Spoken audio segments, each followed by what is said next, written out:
First and foremost, this is our first presentation to community. We started this vision a little bit more than a year and a half ago with a distinct aim to elevate volunteers. My name's Courtney Smith, and I'm one of the co-founders, along with my founding partner, Daryl Vine. Our ambition is to enlighten volunteerism and to help communities in their mission to be successful. There are over 270,000 communities in Australia alone. We don't even want to mention the zeros we have to add on for the global contribution made by organisations and volunteers globally. We're talking hundreds of millions of volunteers globally. The reason for our coming together was Daryl and I have worked in a previous capacity, and we really enjoyed each other's business thinking, but we also really enjoyed the way in which we both resonated strongly with community and the sense of community, both from small country towns in Victoria. So why is volunteering something that's important to both of us? Well, I can speak for myself. I can say that I come from a small town where my mum and dad were intrinsically linked to the community. Dad has been a serving firefighter for over 55 years and captained the fire brigade for more than 40 of that duration. It seems to me that there's too often too many people doing the majority of the work for the many that are unrecognised in our society and forgotten about. And we aim to strongly change that. We aim to put a light on volunteers and the missions that they get behind, the causes that they support, the clubs, the churches, the associations, whatever it is that they find that they're motivated by, we strongly drive behind. So I'll pass over to Dale to talk about his background, and then we'll get into the presentation proper. Yeah, thanks, Courtney. Like Courtney, I grew up in a small country town. We were involved in the summer sport and winter sport as per usual, but one of those things that was a big impetus in my volunteering journey was my mum decided that we should be invested into cubs, to join a cub group, and she was going to do that for 3 years. And like Courtney's, parents are intrinsically involved in the community. But Mum finished up as a district commissioner of scouting in Victoria after 28 years of that service. So there were some things that we did back then in those days when we grew up, that the community was everybody and everybody was the community. So we never had these issues relative to having to figure out when the community needed help. Everyone just rallied to help. Some of these things that we've seen have been, a change in society, really. And part of our advocacy is to try and help the greater community understand the value of what the community can do for everybody.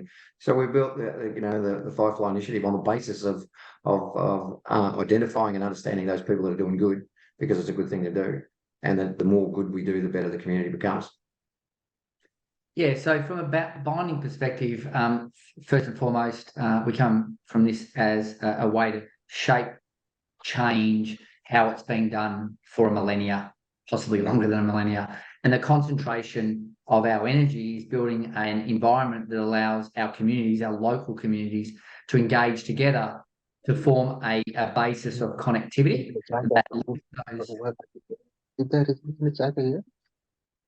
Sorry, we can hear you, Peter. I'll just mute you there. That's fine. Where we join those communities in a unique approach. And therein is the conversation where we think in today's society, terms like CSR, terms like ESG, focus very much around initiatives, for the most part around environmental initiatives, yet we think social is the biggest initiative we can possibly get behind. And so the three areas that we want to bind are volunteers, who are the founders of communities and started these communities, and then obviously to bind those with their communities themselves in a better, more intrinsic fashion, and then to link that conversation out to a wider, broader business audience. So we'll get into the presentation today. So we've created the Firefly Initiative, and the Firefly Initiative is about shining a light like a firefly delivers in its unique environment, but we believe volunteers do the same thing. And we're about shining a light on volunteers and the communities that serve those volunteers with a simple view that we think it needs to be refreshed. So we've created an economy of social good, and we'd like to talk about that in more detail now. So over to Daryl. Let's talk about the unsung heroes. Yeah, look, we identified in that economy of social good that there's a number of different sectors, and the first and foremost for us, our mission is to elevate volunteers because of the unsung heroes of the community.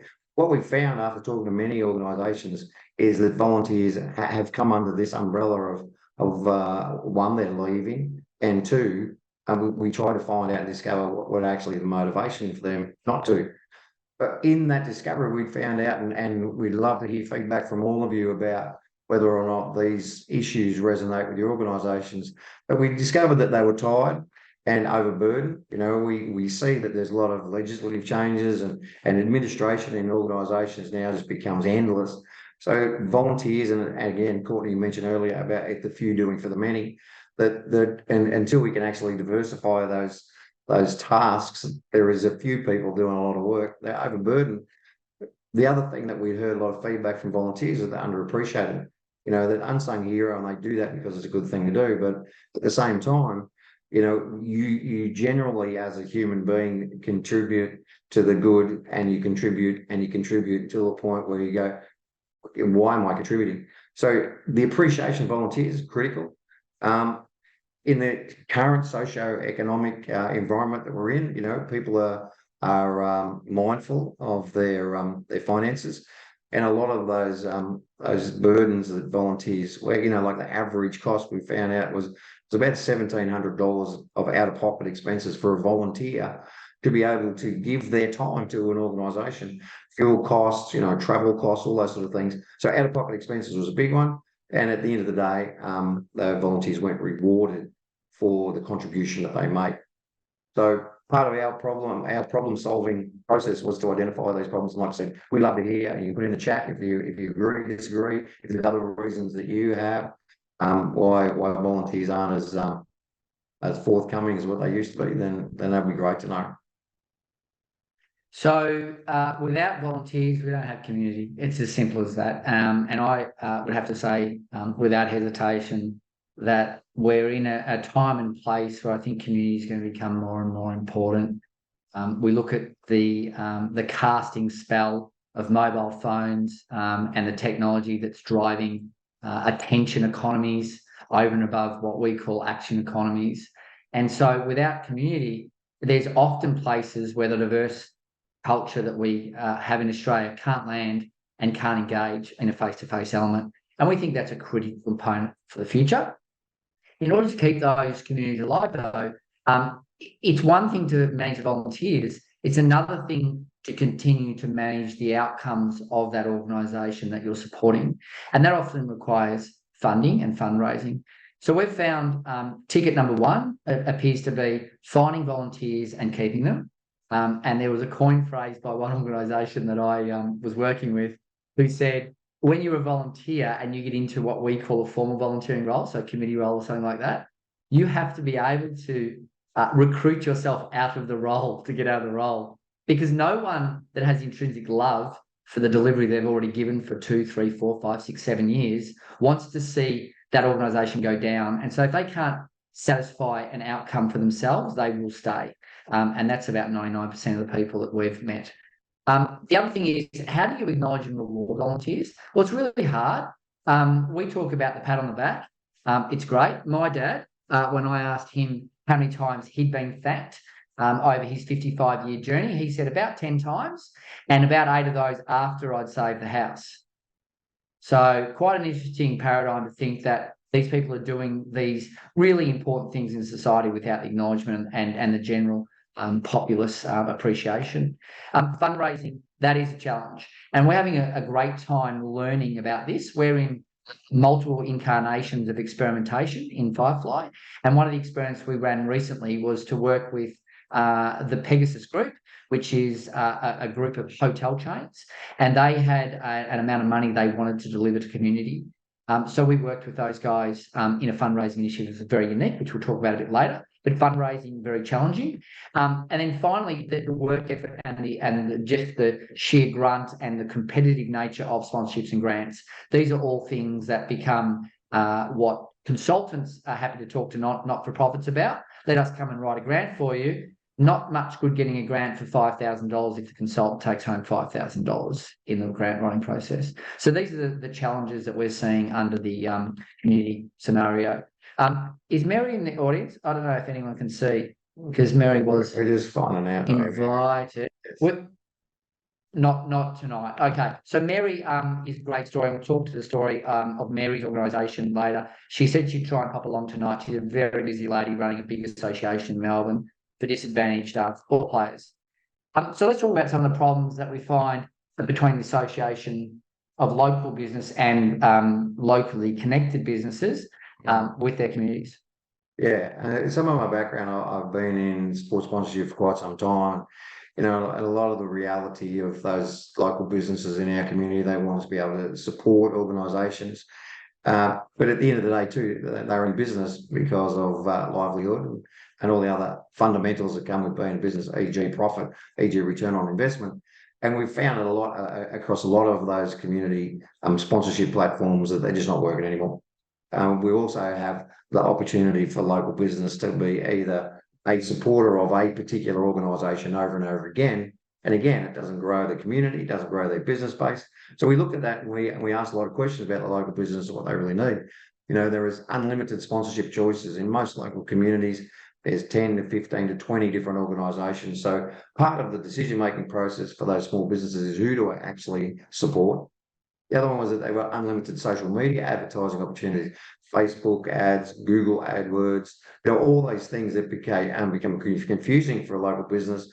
But not only that, it's put your money into a social media campaign and hope for the best. The biggest issue that most of them got is how do I perpetually, in a competitive environment, keep attracting new customers?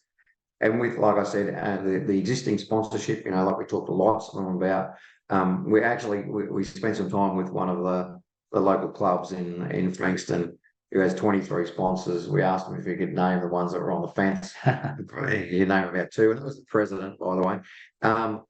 But they're viewed as donations because at a local basis, it's just really hard to get a significant return on investment.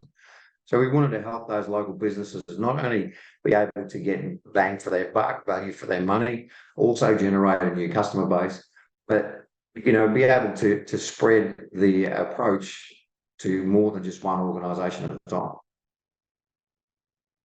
Then finally, the holy grail of sponsorship, but also the hardest, is the national corporations, and they vary. Some of them have strong obligations. Some of them are involved in international schemes like the ESG programs and the like.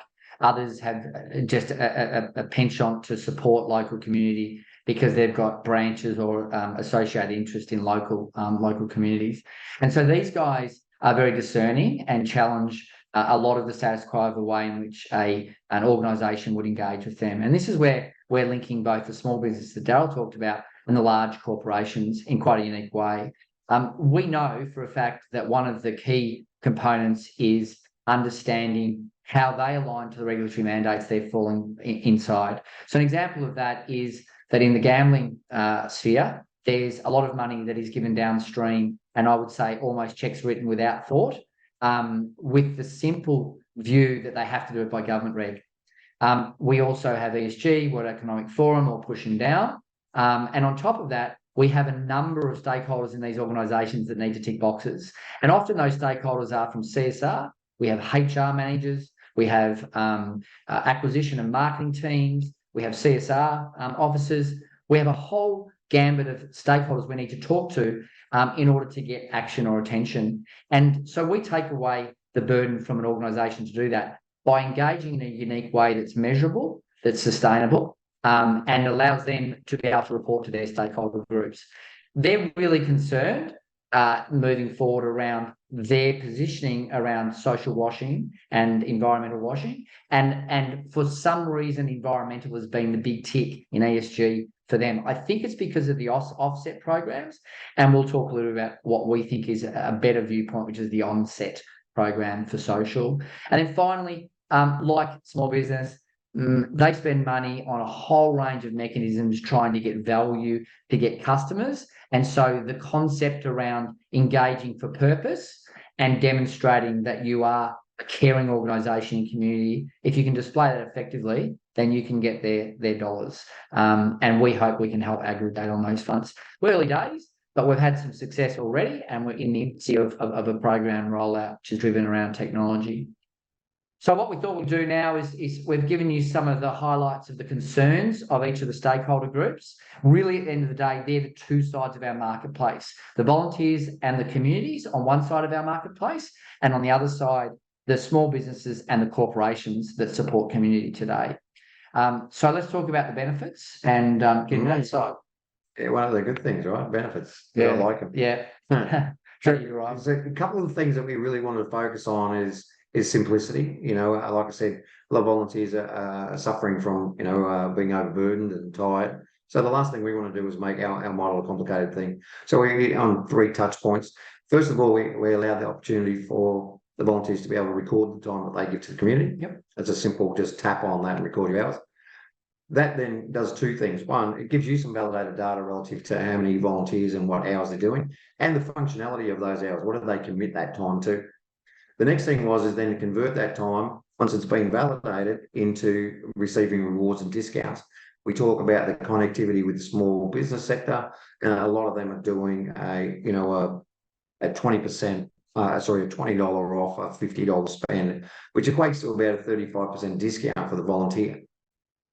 Now, we looked at those models too about the fact that volunteers have this attitude about its intrinsic value. We don't need to be rewarded. We don't need to be paid. But you know what? We have tested it, and just that little extra thing that says thanks for what you're doing was our goal. They also received acknowledgement. We have a kudos basis that says that you're a champion, that you're doing a great job for the community, and we want you to continue to do that. And the last part of this process on the benefits of the volunteer using their time at small businesses is that it helps the organisation with what we call our passive fundraising model. We've got lots of loyalty programs out there, flybys, and what's a new one? There is infinite. Spend tens of thousands of dollars for cashback, all those things, right? But we wanted to create a volunteer loyalty program that was based on the currency was time, but also then engage with the small business sector and make it a viable option for them to only pay on success. Now, our advertising platform fee comes back in the form of passive fundraising to the organisation. Which is really unique. We're not aware of anyone doing what we're doing in the marketplace. In fact, so much so that when we have deep and meaningful conversations with organisations, they're quite taken aback by the thought process that's gone into the platform and the way in which we've created the simplicity of engagement. We're not about causing any undue work from a volunteer perspective. In fact, the platform's so easy, it's literally after you have signed in for the first time, you only have to press a button to add your hours and to allocate where you think those hours go in a drop-down menu. Why do we want that information? Well, it's really important for a couple of reasons. Number one is we want the information for the org itself. A lot of orgs are flying blind. They might be using volunteering platforms they're paying for to manage what I call we call it the casual volunteer. But when you talk about the vast majority of orgs around Australia, clubs, associations and the like, small causes, charities, etc., a lot of those are running themselves with a formal group of volunteers that are pulling most of the grunt work. And so the ability to understand the profile of the work and what people are doing is really powerful. In a business, when you're running a business, you run timesheets for a reason. We don't do it in volunteers because it's been too hard to do and too much to request. Today, the request is a quid pro quo. When a volunteer tracks their time, they create what we call a volunteer time token. That time token is a new currency. That new currency allows the volunteer to actively search on our marketplace for value from our brands and sponsors. The second piece that's really important is the concept of an onset program as opposed to offset program. We allow corporate organisations to look at campaigns that they might be interested in within community. They may be looking for solving of degenerative disease. They may be looking for an Indigenous positioning. They may be looking for just purely aggregated local placement of their brand in local community. That's really hard to do for any of those organisations. So we allow the organisation to accumulate the volunteering hours in advance with a strong record of proof of what was done in that organisation, which these large corporates are prepared to pay for. And we found that to be true.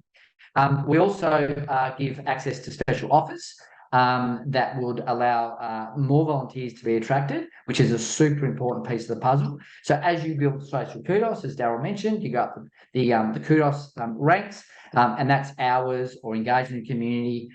We basically allow those people to get access to better and more privilege, and that's super cool because the people are really doing the most get the best benefits.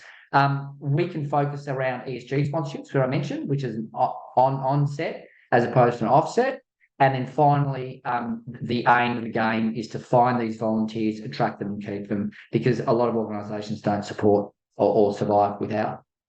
So it's whilst we know the volunteer is the key point, we also know the volunteer are the people running the orgs, and we want to start the volunteer and then drive into the organisations that way. One of the other things too, what you mentioned about the data and the simplicity of the volunteer being able to record the hours that they do, and then the function of those hours. We have a drop-down menu that gives them an opportunity to event fundraising, event management, ground maintenance. There's a list of those things that align with the time that they use. And I had a comment from one of the volunteer organisations just the other day that drop-down had actually stimulated a volunteer to think about a different area of volunteering. All right. Most volunteers wait for the organisation to say, "Hey, we need your help in this." But this volunteer particularly looked at it and went, "Bookkeeping and accounting." Well, they'd been marking the line on a Saturday afternoon for the footy team. Didn't know that there was a need in that organisation for accounting, and they were an accountant. So, well, that's simple for me. So there's some byproduct of the data that actually can encourage, like we said, attract new volunteers and give more scope to the ones that are already doing some stuff to operate in a field that's more aligned with their skill set. And I think the importance of that piece there is that it's very easy to look at the not-for-profit sector as a target segment or an audience to extract money from, to go to that audience and say they're underdone, they're undercooked, they need systems, they need help, and to charge for that. Because at the end of the day, we all sit in the seat, sweat and hurt, trying to get things achieved, knowing full well we don't have the bandwidth. And so often we get caught into the trap of actually working with organisations that say they will make amazing changes, and maybe it's not that simple with just writing a check. So we don't charge. Our model is a zero charge fee, and we didn't put that in the presentation, but I think it's important to mention, is that ours is an onboarding process which we think creates value from the start, but there is no charge in our model for the volunteers and the organisations. And we'll grow the platform over time, and we believe it'll become a platform of choice for running an NFP and not at a cost. So we've got the small business, the benefits we've kind of talked to, but we'll just reiterate, because this is the bit we do that takes the burden away from you. It's a network effects model. Okay, one of the things, and we talk about what alternatives in the organisational space does a small business get presented. Generally, it's sponsorship or donation.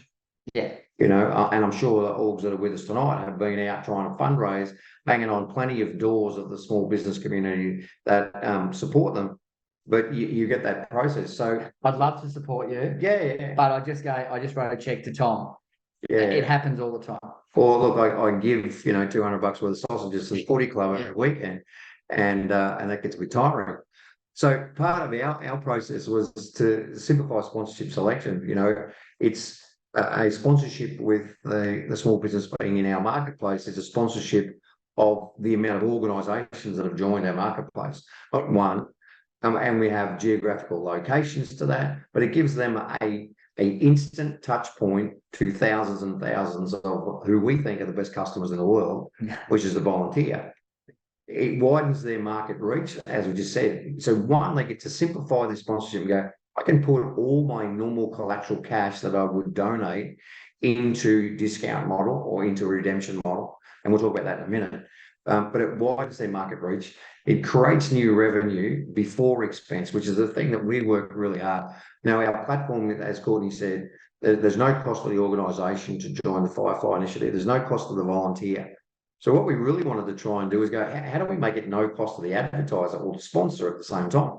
So we simply just reverse the mechanism of that social media platform where you stick all your money there and hope for the best into create the opportunity to advertise on our model. When the volunteer comes and receives the benefit, that's when you'll pay, because it's a money in the till system then. And it also then it simplifies their social media spend. Instead of that confusion of where do I put this and what's the click rate for that, and how many are going to get burnt and all that sort of stuff, is it just consolidates the opportunity for small businesses to consolidate their cash, their budget for advertising and marketing. And instead of doing that as a brand position, do it as a value proposition to our sponsor, our volunteers. And the last thing is it also, it creates a greater community support. We've talked to small business about the fact that if you want local organisations and the volunteers to support your business, then your business needs to support them. So it becomes that virtuous position of the small business doing good for the local community volunteers, and the local community volunteers are doing good for the community. And then we acknowledge all those participants with the acknowledgement of the social impact that their contribution and discount is making to the community. So we think it's probably, if not the best marketing platform for small business. We've both been in small business, we've been in medium business as well. And speaking to the locals, the fish and chip shop down the road that says, how do I compete with the big QSRs? And how do I get to that community? I'm happy. We looked at the model relative to Uber, and Uber has capitalized the world.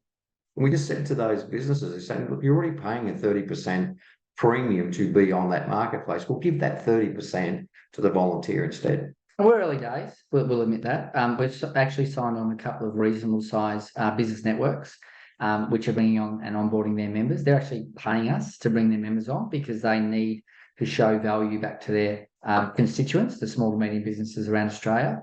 The other really important one is that I like personally is the concept that when you flash your badge of honour, which is your volunteering badge, when you hit that small business, you've actually made an instant one-to-one connection with the business owner, which often people are nervous about doing. But it's really easy when you know a name to start building association relationships. And that's an important piece of this puzzle too, which I started on at the top of the conversation. And then, the corporations I've mentioned, they need to see a simple and efficient delivery of social impact. We talk about HR programs. Often those can be a trip up to the actual organisations that the corporation supports. It doesn't always land as hoped. We like the concepts around working with corporations and having their HR departments consider the value existing volunteers are doing, as opposed to trying to just create ones for the sake of it. So we've got some strong stances around some existing processes we think should be shifted and shaped in a more beneficial manner. Definitely looking for in the future as we drive into this new world, and we are in a new world. We're in a shaped world controlled by big tech. We want to improve social brand image for these organisations by showing that they care down to the volunteers on the street, the ones making the difference. They want to see wider funding, and they certainly want to be able to measure that in their corporate documentation. So what's the main tickers? We pull all that together. And we haven't got into a huge amount of detail tonight about the actual application. We want to do that one-to-one with any org that's interested. We are in a one-to-one relationship at the moment. That may change in the future, but we always had a mandate that one of the founding teams would be part of the origination and onboarding of our new orgs as they come. Look, we hope that changes, that the network's big enough that every org's getting high value, and that comes as a network effect. But the truth is we want to do the dirty work and get our hands dirty in and around the marketplace, learning what you guys are doing, how you're doing it, and how we can improve your day-to-day operations. So how do we work? What's our just to jump in there with it as well, because I think it's a really important thing. One of the things that has given us value in our journey so far is that relationship. We've learned so much about some of the nuances and subtleties of building this program by the engagement of talking to the organisations that have already joined the program, have helped us go through that teething problem and go, hey, listen, it's really good that your platform can invite one new volunteer at a time, but we've got 127,000 on board. I wish. And that's going to take a little bit of time. So it's really important for us to get that consistent and ongoing feedback from the organisations that we want the platform to support. 100%. And that's whether it's a two-man band or it's someone with 129,000 volunteers. Not too many of those in Australia. There's a couple who've got in the tens of thousands, and we'd love to be able to support them and help them. So how we work is really simple. We have an application. It provides a simple onboarding program for our volunteers and our not-for-profit organisations. Once those volunteers are onboarded, and we think in Australia, statistics yet to be absolute, about 270,000 AFPs. Once those organisations have onboarded their volunteers, the volunteers track their time. The time basically trapped, we call it as a token. It presents a currency of value in the network. That currency of value can be used to swap for rewards that our brands support in the marketplace, but also as an accrual towards onsets for corporations to get behind. It's a two-sided marketplace. We all know that the truth is that we need volunteers moving in the marketplace and growing their contributions. At the same time, we also need to allow brands to see the contributions of volunteers and know that they can get behind the program. And then, of course, our amazing 5.9 million volunteers in Australia, the really sad stat is it was 6.9 a decade ago. So we've increased by a couple of million people, or not quite, and we've reduced by 1 million in volunteerism. And that's aging population, that's COVID, that's a whole range of things. But we're in a time where it's really hard to attract people to do things outside of what they like doing. We are in a little bit of a me society, and I'd like to say that the volunteers in this room are the ones that are shining a light for the future of our society, and it's a critical component of who we want to be and who we want to represent. And those amazing businesses that are supported, there's not only 1.3 million small businesses, but there's another 150,000 venues that are supported by large corporations around Australia. So we know the market's there. We know the opportunities there. We know the impetus is there because the organisations we speak to are all struggling. And we also know the volunteers love the concept sometimes, even though intrinsically motivated, to get a free lunch. And that free lunch for us is not about a free lunch. It's about doing what they would do in any other program, but for a little bit more value than the other programs like cashback rewards or things like that, who are just after a acquisition of a person's name, to be frank. We don't want someone to acquire a name. We want them to know the person behind that name has contributed to society in a big and measurable way. So we're about positive change. We're happy to entertain any conversations after tonight's session, whether that be in this forum or a one-on-one. Sure. The truth of the matter is that we need to see a change take place. Why? Because it's not working the way it is. The sign on the fence, the lack of acknowledgement, the diminishing number of volunteers engaging is a really dystopian future if it unfolds in the trends that it has in the last decade. And whilst we don't want to be doomsdayers, we are strong in our position that we want to see an economy built out of action, doing things in community, as opposed to scrolling screens under attention, which has been designed to take a big shift in the way in which we engage as humans. And we just look at the thing. I mean, there was some of you may have heard that there was a government announcement of a $10 million local community organisation not-for-profit grant brought out by the Australian government. And that was on a basis of go down and see your MP and tell them to write you a letter that you're a really terrific organisation, and you submit that grant application, and potentially there's somewhere between 1,000 and 5,000 that are going to be administered from that fund. When you look at the big picture, with 270,000 organisations, out of that fund of 10 million, if all of them were funded to $1,000, then we're talking about 10,000 organisations picking up some government funding, leaving 260,000 organisations short. So even though we've got some stimulus from the government, which is terrific, they can't. Yeah, they can't. It needs to be a co-joined. It needs to be across the marketplace. It needs to be widespread.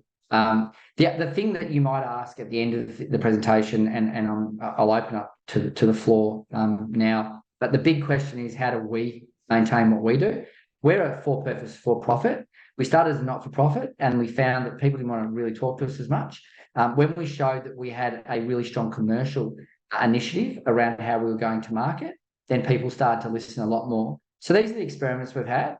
We've crawled over glass, we've chewed some on the way through, but we are here for the long term. And the way we make money is quite simple. We drive value for the organisations who pay us to achieve these outcomes on their behalf. On top of that, when we get volunteers to engage in a marketplace transaction, we take a clip of the ticket post-transaction, which means the money's already been banked for the organisation. So it's an extremely low-risk position. We share that with the communities that introduce those businesses to the model, but also those communities where the volunteer originates from. And so it's a three-way relationship between business, community, and ourselves to ensure this network can maintain and continue to grow, both in Australia and globally. Our ambition is to go wider than Australia. But we like the idea of starting here because we know we're one of the best cultures in the world around giving, and we think we want to support those Australians that are giving today the most to start. So open to the floor. If you put your hand up, I'll allow you, or Bailey will allow you to ask a question, and we're happy to answer those on your behalf. Or you may have, yeah, if I can just butt in real quick, Cordo. We did get a question just a little while ago from Melissa. Would you like me to read that out for you?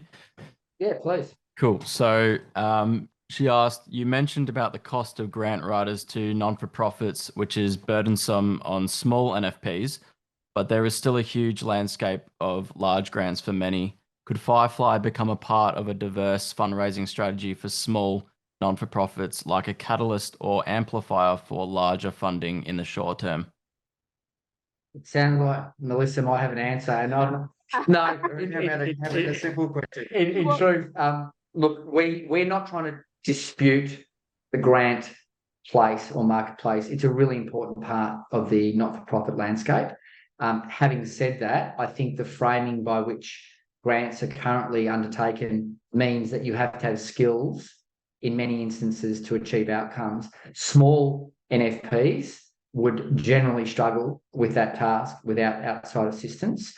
And if I understand rightly, Melissa, and please validate if I'm incorrect, our approach would be to allow those organisations to be centre pointed in our platform and our framework, and to build a profile of social value and social impact, which is extremely measurable. So from that first take, we can then attract people in a different way because we've got information to use, which we don't have today. And then the second one is we really aim to be the not-for-profit or the epicenter of information. And so we're going to be building out education centres and all sorts of things to assist in this. And I would hope, as we build profile, that we start to see streamlining through our platform for these sorts of things that allow organisations that are in our framework to be first choice.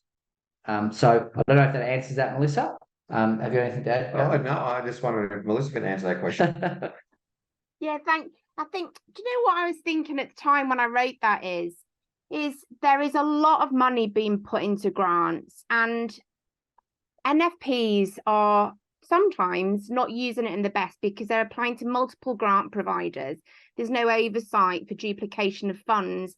I suppose what I was thinking was, could exposure to Firefly through grant applications start changing the landscape a bit more, and grant givers seeing that Firefly is not only giving a grant to the NFP, but rewarding volunteers, and seeing some of that money come back into the platform in order for you to achieve your strategic goals? That'd be absolutely amazing. And I see no reason why that doesn't make sense. I think a professional grant advocate could be of service to Firefly Initiative. The truth around our model is validation and efficacy first in respect to social impact. And so when you think about what that would look like in a future, I know, Melissa, through writing grants, both commercially and in a not-for-profit sense, that if you've got a talented team, you get to the top of the pile. And what that means is that generally the big orgs who have got volume of team members available to them can sometimes take the oxygen out of the room. The trick we have there is to come up with a mechanism that allows for downstream delivery in a fair and aggregated manner that supports all organisations across the Australian landscape. A case in point, which is an interesting case of point. It's not necessarily grants, but it is in a commercial sense. Bendigo Bank and some other organisations like Bendigo Bank have built their organisations off the back of community practice. So Bendigo Bank, when we spoke to them, and they're not a customer of ours yet, we're working on them, and we may be going to a different bank if they don't want to play. That's another story for another day. But 320 million over 15 years, and for the most part, could not tell us where the money went. That is a worry. Yeah. That is a worry. And I'll tell you why, because they don't know whether the money's still sitting in a bank account accruing interest. Gosh. Like, this is the truth. This is the truth of the market we live in. One, the not-for-profit is not necessarily built to accept lots of money because they haven't thought about it before. If we create a mechanism that asks them to show where the money's going to go, why it's going to go, and how it's going to go, and then validate that through initiative, then I think we're talking about a much stronger framework for downstream giving. And I'm a strong believer that that's one of the strengths of our platform when you break it open, is that we create those conduits. So yeah, touch wood. Hopefully some people with big checks start to see the same vision that we see, and we will be lobbying pretty hard with good people around us. Thank you. I think Peter's got his hand up there for a question. Yeah, thank you. Thank you. I hear about, what you do, guys, and it sounds good. It can close the gap. It bring the skill that some of the young organization they don't have, which is good. So what I just want to ask, do you have a capacity to take a new client, and what is your priorities when a new organization sign up to work with you? Yeah, a really tough joining fee, isn't it? Yeah. Put a volunteer on the platform. It is. Yeah, send him the link. Look, Peter, we're not trying to be cheeky or smart. The truth of the matter is we've got no onboarding fee, and we won't be able to sit here and say we can deal with 276,000 organisations directly. Our aim is to build a platform that aggregates information from two sides of the marketplace. Businesses trying to do better, and organisations who are generally struggling to support and maintain volunteers and build social kudos in their communities. So our answer is, as long as you're prepared to put your time and energy onto our framework, we will be working bloody hard on the other side to ensure that we're bringing downstream funds. It won't happen immediately. Nothing happens overnight. Airbnb, the most unbelievable startup over 15 years. Okay? So in truth, Peter, we welcome you. We welcome every diverse and varying not-for-profit, and we look forward to seeing how we can help. Yeah, thank you. Cora, I'll just, in case you didn't notice, Mary has joined the call now. Oh, wonderful. All right, well, that's great. Hi, Mary. How are you? Good, thanks. How are you going? Very good. Very good. Look, we're approaching the end, Mary, but that's okay, because from our perspective, we really did want to bring you into the conversation and just explain a little bit about why we get passionate about organisations like yours. You were, so we can get a little bit. yeah, sorry, better look at Mary. All right, we'll pin Mary to the top so we can really get a good look at Mary. No, thanks for that. I've had a big day today. You realise I've been all over the place. There, Mary. Mary's And got I a special have the favourite worst about. light around me. It's ridiculous. Anyway. Yeah.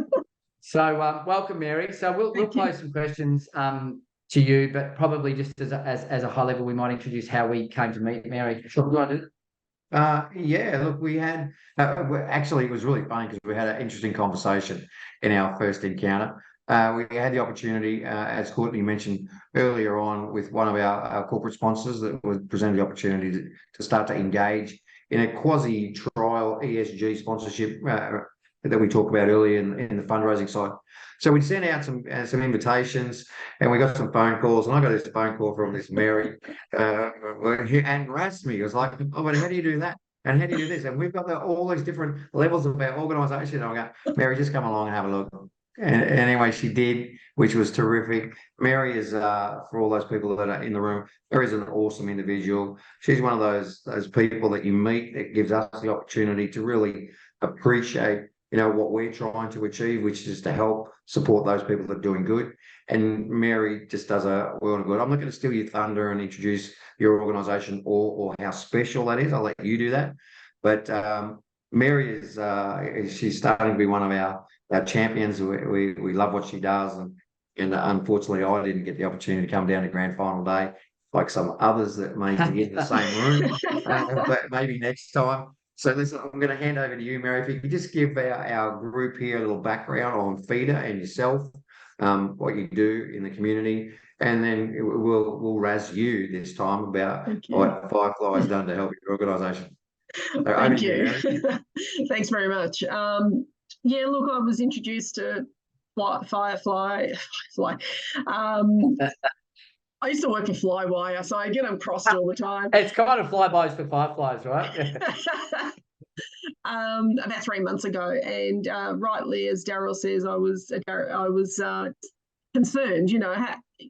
No one gives you anything for nothing, sort of thing. It just seemed a little bit too good to be true. And putting my sort of compliance and commercial hat on, it was sort of like, not so sure about this, but I'll give it a go. So I am so pleased that I did. So Feeder is a football integrated development association. What we aim to do is provide those with an intellectual impairment the opportunity to play football, Australian rules football.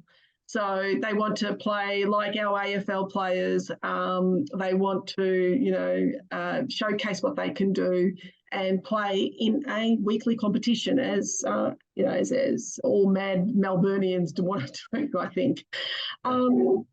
But we are a charity. We are a not-for-profit, and unfortunately, we rely on clubs and we rely on volunteers to manage it. At the end of the day, like Courtney has said, it'd be great to be able to have, a team of 10 and pay them and do all that wonderful stuff. But we're a team of 2 who just try to manage and keep it going, along with a board of people who volunteer their time in all different capacities to, help prop up our organisation and showcase and run the league and the competition. So in saying that, look, it's been a great journey. We've been able, I was the one who said, okay, well, I'll sign up first, and which I did was really simple. We did it on, I think, I signed up sort of on the night, my details were in. That was simple. And then I got the opportunity to invite the rest of the board and other volunteers that we have in the organisation. It was seamless. I just literally just put them in and put them their emails, and off it went. And then I just basically hounded them and said, can you please connect? Mary says. And there was some reason for that, right, Mary? Because whilst there is no such thing as a free lunch, our ambition was to show a reciprocation between the organisations that we're looking to support and our the business we were looking to help as well. And what had happened is that organisation had traditionally written out checks without any real understanding of where the money went, how they could engage with the community in different and unique ways. And so we made you jump through a couple of hoops, which was to go and eat at a venue, or to use the venue and or to validate your hours, and to show that you could bring on other businesses into the network for value. I don't think they were big hurdles, to be honest, compared to smacking doors for fundraising. But that was our aim, right, is to not make the hurdles so big that you can't achieve them, and you can do it almost off the top of your car. Tick, tick, go and have some good food if there's a place worth eating at. Introduce a business if you believe in the network model. And so that's what we asked you to do, and you did that, and you got some money as a result, as did 15 organisations on that particular evening. And to be frank, we know, and why we're excited is because we know that organisation is less than 1% of their target market, which is the hotel and beverage game. So they're less than 1%, and they're giving out funds because they want to show their passion towards communities and local communities. We loved the opportunity to come down we're still waiting for a video because we definitely want to post what you've done and what you achieved. These guys get around the field very well. Let me tell you, the footy quality is actually pretty good. I wasn't sure when we came down what to expect, to be honest, Mary, but I'll tell you what, I walked away and went, wow, you're running a true and proper league, and there's a lot of moving parts in order to achieve that. Yeah, absolutely. And I think now, sort of 3 months down, all our people are still putting all their hours in. They get validated, as they do. It comes up in my inbox, and I, go in there and tick it off. Relatively easy. You can do it on your phone, all that sort of stuff. So it's not a hard process. But I'm just, it's amazing how many hours they do. And I know, Courtney, you talked about it right at the beginning and said, there's so many hours and it accumulates so quickly. And sort of in your mind, you go, yeah, I get it, but I can actually see it now. And I can't wait to write my, the report to the clubs, etc., for year end and annual reports and stuff, where I can actually quantify now and say, we have X 100,000, whatever it is, hours that have been given to this organisation to operate, and to celebrate that. And certainly we'll be doing that. Look, that one there, I'm just going to lock down and put that back into the presentation because I haven't got that as one of the wins for the orgs. But I do believe there's value in knowing. I really do have a strong belief in that. And what you've just said is stakeholder engagement from an orgs perspective, which is boards and members and other parties, clubs in your instance. Look, I can see the value in that hugely, and I believe it's the hidden value that potentially is too hard if you don't give a little bit of bait to the volunteer to be part of. Yep. We've had since that engagement where we were, we've had over 70 unique endeavours to engage with the local business community in which we were supporting, and we've also got a range of vouchers and rewards on the platform that have been downloaded when volunteers have hit certain thresholds of success. So we can see that there is activity, and we know we're onto something, Mary. I'm glad you've come on and said we're onto something as well, because we can taste it, but we know there's a big path ahead of us. There's a journey, and we just want to keep working with orgs like yourself. So it's been awesome to come on. So thank you very much. Pleasure. Yeah. Look, and I think there was one thing that you said that was important too, that sort of touches on what Melissa asked earlier about, the smaller organisations when they're trying to write grants and things like that. It's like, well, how do we stack up? What do we actually do? And how do we then differentiate between other organisations? So those things, like you said, I can now actually write a report that says, this is the impact that our volunteers and our organisation makes to the community. This is what the community enjoy about that impact. And it's not just the footy players, Mary, that you've got. It's the family of the footy players and the friends of them. So not just the inclusive part about being, able to play footy like everybody else plays footy, but it's those things there where you go, here is some real hardcore validation of what our organisation does. So, Melissa, when you were saying about how does the smaller org, like the 3 or 4 person, you talk about it, Mary, you've got 2 primary volunteers and the rest are secondary volunteers. So those organisations now, through our model, give you that thing to say, hey, wow, like we actually make a big difference when you see what the volunteers have done. So thanks for bringing that up. And Melissa, I'm just going to chuck that one out there, is that there's those opportunities, even in the grant writing process, that Firefly data will go, well, we can help support that application. Absolutely. And one other place I've used, and we've talked about this, about how to adapt it, volunteers, particularly in this university sector, are being encouraged to give time to volunteers to get to wherever they are, in terms of their education and where they want to be. So obviously, as a not-for-profit or charity, we don't have the opportunity to pay a person to come in and do their 70 hours or whatever it is for their course. And we just finished a placement with one of the universities in Melbourne where she did her 70 hours. And basically, for all the hours she did with us, I just put her on Firefly, and she put her volunteer hours in every week. And I said to her, look, my heart says I'd give you whatever I could, but this is at least a contribution to say thank you for the work that you do, and it will benefit our organisation. So it's just another way of, sort of asking them to come along and join your organisation. Yeah, and so just for the audience, in this instance, not every outcome is going to be the same as yours, but what did you get as part of the fundraising to close it out? Because I'm very conscious of time. And what did you put the money towards? Can I just jump in and say, did you think you were going to jump these hurdles for, compared to what the actual result of the hurdles that you successfully jumped through achieved? Yeah, look, I no, I didn't think that was going to be the achievement. I don't get speechless all that often, and I certainly was there for a few minutes because I wasn't expecting as much as we received, but it was so easy to use. That was the whole point. It was just about encouraging everybody else to do it. I do believe in it very much so. I'm always on the guys around, can we do this? Can we do that? Can we do something a bit different? I just hope some more organisations come on board, especially, small businesses where, we use them, and that they know that they are contributing back to organisations like ourselves. The grant process is a joke. I mean, I've written, grant after grant, and I'm over it. And I'm sick and tired of getting sorry about that. And you're asking for, or they're offering, small amounts really in the big scheme of things, and you're almost writing a tender.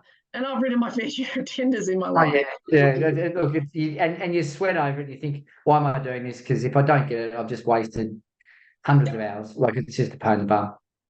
Thank you, ChatGPT, a little bit, by the way, because we are digital guys, and ChatGPT can help with these tender writing things now. But everyone's tenders are the same. Every response will be the same, That's right? So again, we're going to be in a position of no choice. And where did the money go, Mary? What sort of changes did it make for you? Yeah, certainly. It has helped us, particular marketing side of things, where we've been able to just raise our profile, both in a digital sense, in a hard copy sense, just widen our exposure. That was really deficient when I sort of first arrived. So that was one of the first things we needed to do. And then also brought sort of a level of professionalism to the league, rather than it just being I don't like to say a backyard sort of operation, but just put some structures in place and some processes in place, and enable clubs to get the proper umpiring. Yes, umpires. Yeah, crazy, right? Crazy umpires. That sort of thing, and just widen our opportunity to provide the things that every other sort of club and league can have to our group. So like just simple things like the medals for their grand final. I don't know if anyone noticed, but they were all feeder sort of labelled, whereas previously they looked like another club's because the colours match, whereas now it's quite distinct. So, probably marketing have been the big one, so that we can then start bringing some more juniors, some more, pathways into our feeder organisation. We can't charge our players what normal clubs would charge, or normal leagues would charge their players. At the end of the day, where they're just, most of them are on pensions of some description, or on a disability scheme, or on a something. So you can't go and charge them $400 or something a year like you would go to any other sport these days. So we're at the lowest common denominator. So anything that supports the running of these other things is very much appreciated, and we're very grateful. Very, very grateful. Thank you. Absolute pleasure, and it was wonderful working with you, Mary. We noticed that we had a question from La. Is that how you pronounce that, La? You can give me a thumbs up or not. Or you can jump on and ask a question again. Mary, that was awesome. Thanks for being here. You're a champion. Pleasure. But La or Laura? Is it Laura? La. There was a question from Lara about what is a community care in our description of NFP orgs. That's anyone that's giving a community service around care. It sounds funny, but that would be a service organisation traditionally that is supporting their community in unique and interesting ways. Very hard to get the catalogue of every single NFP in Australia, and to make that list short enough that people didn't have to scroll for a long time last. So the answer would be yes. If you're in benevolent giving and you provide services around counselling and emergency relief, you would be in our target audience. In fact, whilst Mary might not like this, but she's unique in the sporting field, we come from sport very strongly, but the further we've got involved in the Firefly and the conversations, the more we enjoy the diversity of the other NFPs in the market. And often the sports, the traditional ones, Mary, and I see you as being a non-traditional sport. The traditional sports are often the local gorillas in the room that suck the oxygen out. And we're really happy with the first round of our experimentation with one of the corporations to hear a similar resonance. They're quite over just working with the sports orgs because they're the ones that get in their face easily and they have the bandwidth. So our answer is to change that. Will it happen immediately? No, it'll take time. But the more people we can work with that are doing amazing things, the more conversation we carry, the quicker this goes. And I think it's going to run like a fire, personally, if we get it right. Yeah. Thank you. And it was Law. The law. Yeah, Lovely man. Yeah. And Laura, if I can just jump in as well, you know, we have not just a simple straight line NFP validation or you know, classification. We have a couple of organisations up here in Queensland that are in a quasi service provider model / care / you know, but we've created a platform where volunteer organisations can actually help. You know, we have one organisation that comes to mind up here called Bavia House, sorry. They're just a facility that provides a place for blind people just to come and hang out and play chess, which is unique, and play table tennis, which is unique as well. You know, so what we did is we look at them as being what we call a beneficiary of an aggregated project where a number of volunteer and organisations get together to create an outcome that's beneficial to all, both the volunteer org and the actual carers of that organisation, even though they're not quasi volunteers, but they come into that sort of. So yeah, look, like as Courtney said, if you're servicing the not-for-profit sector or you're in the not-for-profit sector, then we want to be able to work with you and extract all the good that we can. Yeah, and I'll add just the amazing experiences so far. What I can attest to is that one of the team members and myself, Ben, who's in the call, we got to go out and meet a couple of these orgs face to face, and it was really enlightening. We got some bacon eggs for brekkie from one of the scout orgs, which was awesome. but I didn't. You did. Sorry, mate. Which was great, and we got to go out to their to a gathering of roughly 40 people that run the scouting organisation in the west of Melbourne. The really interesting bit about that is when we got up to catch up with them, Claire, who runs that group, got up and spoke about how they'd come together with one of the other environmental organisations that we'd supported in that first initiative. And so they'd actually come together to build out using co-funding to build out a community fire pit at the Scouts that anyone could use. And so we had never, ever considered that to be even a reality in the model, but it turned out to be the first spin that we saw two organisations coming together to actually use their funds for the community. So that was pretty cool.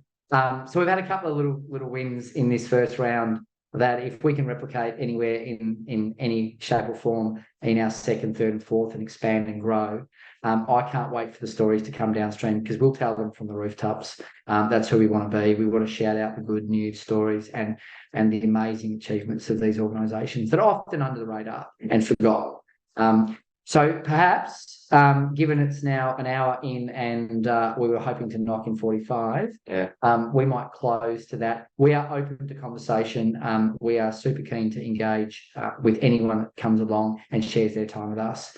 So thank you everyone for attending tonight. And we'd love to do that. And you obviously, all those attendees have received our email and have our email address and the website. And we'd love to engage in a one-on-one or as Zoom. But just in closing, on behalf of Courtney and myself, we normally I open the conversation by all the people that are in the room that are in a not-for-profit organisation and have volunteers that support that organisation. Then from us and the Firefly team, thank you for the good that you're doing. You're champions, and we really appreciate what you do already to help our community be a better place. Thank you. So thanks for being with us. We'd love to engage again, and don't be strangers. Have a lovely evening. See you all. Thank you all. Thank you. All right, bye-bye.